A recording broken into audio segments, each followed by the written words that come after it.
Big Boss Malayalam season 7 live update നോക്കാം. നമ്മൾ ഈ പ്രൊമോയിലേക്ക് കണ്ട ആ ഒരു സംഭവം നമ്മുടെ ഷാനവാസിന് നേരെ ഒരു ഫിസിക്കൽ അസോൾട്ട് ഉണ്ടായി. അതായത് ആ ഒരു പാലിന്റെ കവർ ഷാനവാസിന് നേരെ എറിയുന്ന കൂട്ടത്തില് നെവിന്റെ കയ്യെങ്ങാണ്ടും ഷാനവാസിന്റെ ചെസ്റ്റിൽ ഇടിച്ചു എന്നാണ് തോന്നുന്നത്. ആ സമയം ഷാനവാസിന് ഒരു വയ്യായിക വരികയും പുള്ളിക്കാരൻ അവിടെ നിലത്ത് ഇരിക്കുകയും വല്ലാണ്ട് വേദനയോട് കൂടി ആ ഇരിക്കുന്നതൊക്കെയാണ് നമുക്ക് ഇതിൽ കാണാൻ പറ്റിയത്. അപ്പോഴേ നെവിനും ആര്യനൊക്കെ പറയുന്നുണ്ട് ഇത് ആക്ടിങ് ആണ് എന്നൊക്കെ. പക്ഷേ അങ്ങനെയാണെന്ന് തോന്നുന്നില്ല കേട്ടോ. കാരണം കേട്ടിടത്തോളം ഷാനവാസ് അത്യാവശ്യം ആരോഗ്യ പ്രശ്നങ്ങളൊക്കെ ഉള്ള ഒരു മനുഷ്യനാണ്. അദ്ദേഹം തന്നെ മുൻപ് പറഞ്ഞിട്ടുണ്ട് അദ്ദേഹത്തിന് ഒരു മേജർ സർജറി ഒക്കെ കഴിഞ്ഞിട്ടുണ്ട് എന്നൊക്കെ. എന്തായാലും ഇതത്ര നിസ്സാരമായ ഒരു പ്രശ്നമാണെന്ന് തോന്നുന്നില്ലേ. രാവിലെ കിച്ചണിലെ അവിടെയുള്ള പാലും മറ്റു സാധനങ്ങളൊക്കെ എടുത്തിട്ട് നമ്മുടെ നെവിൻ പോകാൻ ശ്രമിച്ചപ്പോൾ ഷാനവാസ് അതൊന്ന് പിടിച്ചു വാങ്ങാനാണ് അവിടെ നിന്ന് നോക്കുന്നത്. ആ സമയം പാലിന്റെ പാക്കറ്റ് പൊട്ടുന്നത്. അപ്പോഴേ നെവിൻ ആ ഒരു പാലൊക്കെ എടുത്തിട്ട് ഷാനവാസിന്റെ ദേഹത്തേക്ക് ഒഴിച്ചു കൊടുക്കുന്നുണ്ട്. പിന്നെ അവിടെ ഉണ്ടായിരുന്ന ബോട്ടിൽ എങ്ങാണ്ടെന്ന് തോന്നുന്നു അത് എടുത്തിട്ട് എറിയാൻ എങ്ങാണ്ട് നോക്കുന്ന സമയത്ത് ഷാനവാസിന് ഇങ്ങനെ സംഭവിക്കുന്നത് ചിലപ്പോ ആ വസ്തു കൊണ്ടിട്ടാണോ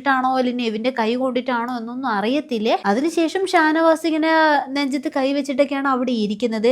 പുള്ളിക്കാരൻ വല്ലാണ്ടെങ്കിൽ ടയേർഡ് ആയിട്ടുണ്ട്. അങ്ങനെയാണെങ്കിൽ ഇതൊരു ഫിസിക്കൽ അസോൾട്ട് തന്നെയാണ്. ചിലപ്പോഴും ഈ ഒരു കാരണം മതി നെവിൻ പുറത്തു പോകാനും.